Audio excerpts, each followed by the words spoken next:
Hi friends, welcome to my channel. நம்ம இன்றைக்கி என்ன பார்க்க போகிறோன்னா, ஜிலேபி மீன் குழம்பு எப்படி வைக்கிறதுன்னு பார்க்க போகிறோம். அதுக்கு தேவையான ஒரு 1/2 கிலோ டு 3/4 கிலோ மீன் வாங்கி வச்சுருக்கோம். சட்டி அடுப்பில் வச்சுட்டு எண்ணெய் விட்டு வெந்தயம் போட்டு அதுக்கப்புறம் ஒரு 3-4 வத்தல், கொஞ்சம் கருவேப்பிலை போட்டுட்டு வதங்கி வந்தோடனே அதுக்கு தேவையான கட் பண்ணி வச்சுருக்க இஞ்சி பூண்டு போட்டு நல்லா வதக்குறோம். அது வதங்கி வந்தோடனே கட் பண்ணி வச்சுருக்க 2 பெரிய சைஸ் வெங்காயம் ஸ்லைஸாக கட் பண்ணியிருக்கோம். அது கூட ஒரு 3-4 பச்சை மிளகு அதையும் சேர்த்து எண்ணெயில் நல்லா வதக்கணும்.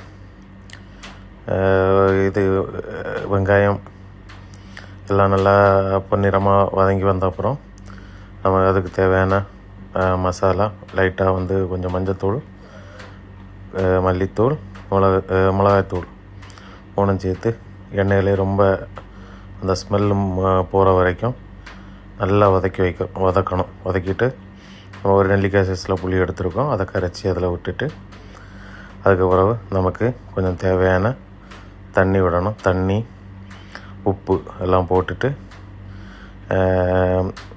ஓரளவு உப்பெல்லாம் போட்டு சரியான அப்புறம் சட்டியில் மூடி வச்சுட்டு கொதிக்க விட்றோம்.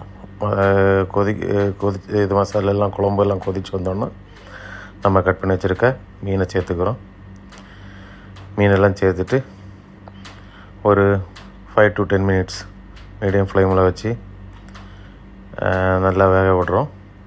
மூடி வச்சுட்டு வேக விடும்போது நமக்கு தேவையான மீன் குழம்பு ரெடி ஆகிரும். ஓகே, நீங்களும் இது மாதிரி ட்ரை பண்ணுங்கள். இது கேரளா ஸ்டைலில் மிளகு கறின்னு சொல்லுவாங்க. தக்காளி ஒன்றும் சேர்க்குறது கிடையாது. நீங்களும் இது மாதிரி வீட்டில் ட்ரை பண்ணி பாருங்கள். ஓகே ஃப்ரெண்ட்ஸ், உங்களுக்கும் பிடிக்கும்னு நம்புகிறேன்.